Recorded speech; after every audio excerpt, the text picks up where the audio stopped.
अस्सलाम वालेकुम डियर्स, मैं हूं सनाउल्लाह बंदर। तो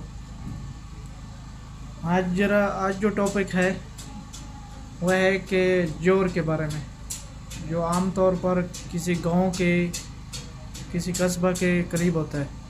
तो जो गांव का सीवरेज पानी है, वेस्टेज पानी है, गटर का है, चाहे वो जानवरों का है या कपड़े धोने का है या बारिश का है, तो जितना पानी है वो उस जोर में जाता है। तो अभी हर आदमी सोचता है कि वो जोर को ख़त्म किया जाए और उसको पानी को या तो काबिल इस्तेमाल बनाया जाए, तो यहाँ किसी नाले में उसको बहाया जाए। तो इसके लिए बहुत इम्पोर्टेंट सवाल है। तो आज मैं जो टॉपिक रखा है, हमारे अपने गांव में ऐसा एक सिस्टम है, एक जोर है, उसका कुछ नहीं बन रहा है। तो हमारे गांव का, यानी हमारा ये फॉर एग्ज़ाम्पल एक हमारा गांव है, तो इसके नज़दीक हमारा एक जोर है।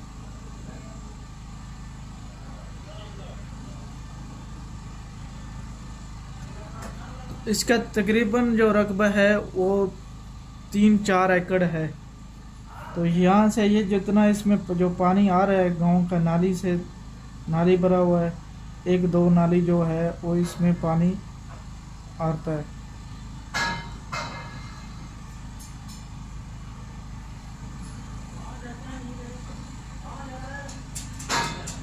हाँ, उर्दू में लिख रहा हूँ क्योंकि हमारे जो ज़्यादातर गांव के लोग हैं वो उर्दू ही समझते हैं, ताकि कोई भी वीडियो देखे उसको समझ आए।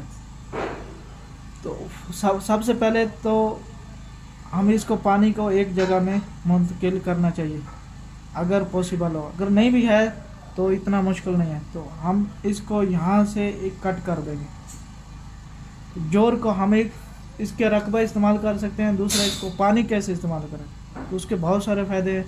तो मैं कुछ चंद फ़ायदे बता सकता हूँ, दूसरे भी और बहुत सारे हैं, तो क्योंकि वीडियो बहुत लंबी हो जाती है, मैं शॉर्ट वीडियो बनाऊँगा। तो पहला हमारा स्टेप है, हम इस पानी को रोकेंगे, ये एरिया हम पूरा सफाई कर देंगे, यहाँ से हमें इसको बंद कर देंगे। तो फर्स्ट स्टेप है हमारा पूरा पानी निकालना। फिर दूसरा हमारा यहाँ पे इसको बंद करके, फिर इसको ये एरिया हमारा जो गंदा मिट्टी है, कीचड़ है, सब उसको, कुछ घास उगा हुआ है इधर उधर, वो सारा सफाई करना। उसके बाद में हमको यहाँ पे इसका एक दूसरा स्टेप है, हमने इधर एक दीवार खड़ी करनी है। तो दीवार जो पहले हमने दीवार खड़ी करनी है, जो भी हमने इधर मैं दीवार बताऊंगा उसका तरीका ये कर रहे हैं। हमने ये दीवार बनानी है, इसके नीचे हम ये फाउंडेशन बना लेंगे। तो ये दीवार जो है, इसका ये जो लेवल होएगा ये सेम पूरा बंद हो जाएगा। इसके ऊपर जो हमने ये रखना है ये पूरा ओपन रहेगा। बीच में एक एक ईंट जो है उसकी सब विंडो टाइप छोटे, जैसे होल कह रहे हैं या विंडो छोटी कह रहे हैं, विंडो एक्चुअली नहीं कह सकते, लेकिन इसकी ये छोटी छोटी ओपनिंग रहेंगी। तो ये पूरा हम यहाँ तक इसका तकरीबन यही करेंगे। तो ये पानी के ऊपर का हिस्सा रहेगा। जितना हमारा ये पानी का हिस्सा है, जितना हमारा वाल पानी में आएगा, उसमें ये सब ऐसे ही हम लोग खाने बनाना चाहिए। तो पहले हमारी ये द्वार इधर तक, ये हमारी ये द्वार बन गई। तो ये द्वार बनने के बाद में हम इसके आगे एक मैश, स्टील जो मैश है वो बनाएंगे, जिसका ये जो जाली आएगी, इसका जो साइज़ आना चाहिए वो हमारा तकरीबन 1 इंची से 1.5 इंची होना चाहिए। तो यहाँ पे जाली, वाल बनाने के बाद में एक जाली लगाना चाहिए। जाली जो हो वो GI मैश हो या स्टील लेंस हो, कि जिसको जंग ना लगे, जो ख़त्म ना हो, पानी में जंग लगने की वजह से वो ख़त्म, उसकी बुनियाद ख़त्म ना हो। उसके बाद हम यहाँ पे पत्थर डालेंगे। तो ये हमारी दीवार होगी। उसके बाद ये दूसरा स्टेप, ये एक हमारी जाली होगी, दूसरा हमारा स्टेप।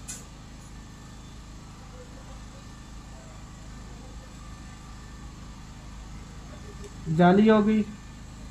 तीसरा हमारा स्टेप पत्थर। पत्थर हमारा जो साइज़ होएगा उसका तकरीबन 1.5 से 2 इंची होना चाहिए। उसके बाद हमारा ये जो पत्थर के बाद में फिर हम एक और दीवार बनाएंगे ताकि पत्थर सीधा करके खड़ा रहे। तो हमारे ये दूसरी स्टेप, ये जो दीवार है यहाँ ये हम सिर्फ 4 इंची की स्टाइल, इसका यही ओपनिंग, इसकी जगह सेम ओपनिंग रहेंगी। लेकिन ये जो पहली दीवार बनाई ये हमारी 9 इंची की होगी। इसका जो थिकनेस हमारा साइड से होएगा वो 9 इंच का भी है, 9 इंच। तो ये जो दीवार बनेगी इसका सिर्फ हमारे 4 इंची का भी है। लेकिन ओपनिंग सेम जो डिज़ाइन है ये सिर्फ। उसके बाद हमारा यहाँ पे जो आएगा, ये जो स्टेप आएगा यहाँ पे, इसका हम लोग इसका स्टेप ये आएगा कोयला। तो ये कोयला हम लोग डालेंगे ये दीवार के बनाने के बाद में फिर एक मैश डालेंगे। अगर मैश डल जाए तो अच्छा है, फिर भी नहीं डले तो कुछ प्रॉब्लम भी नहीं है। उसके बाद में ये कोयला डालना है। कोयले के बाद में फिर हमने एक इधर दीवार बनानी है जो 4 इंची की होगी।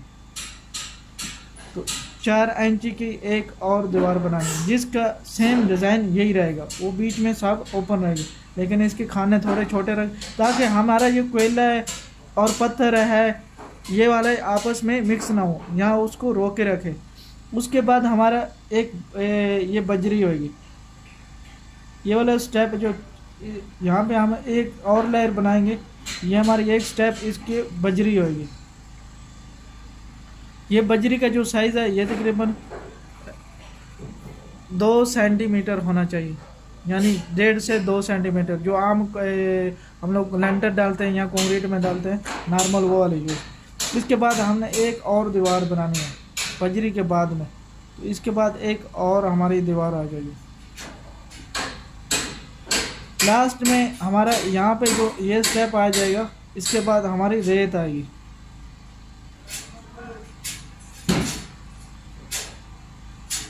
उसके बाद में हमारे एक दीवार बनानी है सेम, जो रेत को ऐसे नीचे फैलने ना दे, क्योंकि रेत फिर ऊपर उसको पानी का लेवल हाइट में रोके नहीं रखेगी।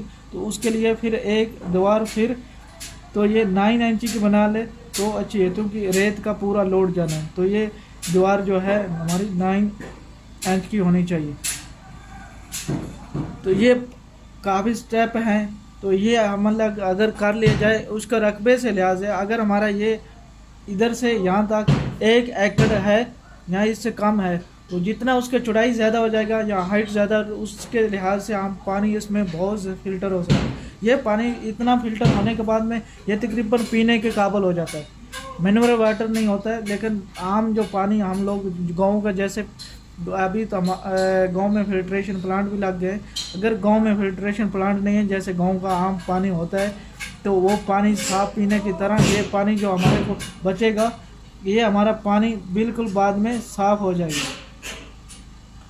तो ये पानी हम पीने के इस्तेमाल कर बना सकते हैं। ये पानी हम इसमें ये एरिया में मच्छी फार्म बना सकते हैं। ये पानी हम जो ज़्यादा हो जाता है फिर यहाँ पे ट्यूबवेल लगा के फिर आगे काश्तकारी की ज़मीन को जो है उसके लिए इस्तेमाल कर सकते हैं। ये हमारा पानी बिल्कुल काबिल इस्तेमाल हो जाएगा। तो ये जितना गंदा पानी रहेगा, वो साबुन वाला पानी है, वो सर्फ वाला है, गटर वाला है, वो सब यहाँ पे जमा होएगा। इसमें जो साबुन का केमिकल, ये वो सब केमिकल है, वो साफ़ हो जाएगा और ये पानी साफ़ हो जाएगा। और जो काश्तकारी के लिए ये पानी बहुत फिर अच्छा रहेगा। तो इसलिए दोस्तों इसमें तकरीबन जो मेरे अंदाजे के मुताबिक है वो 8 से 10 लाख रुपया खर्चा आ सकता है। तो इंशाल्लाह नेक्स्ट वीडियो मिलेंगे। अगर मेरा वीडियो पसंद आए तो मेरा यूट्यूब चैनल सब्सक्राइब करें और कमेंट्स कर दें, लाइक करें और शेयर करें। इंशाल्लाह नेक्स्ट वीडियो मिलेंगे। अपनी दुआ में याद रखिए, अपना बहुत ख्याल रखिए। अल्लाह हाफिज़।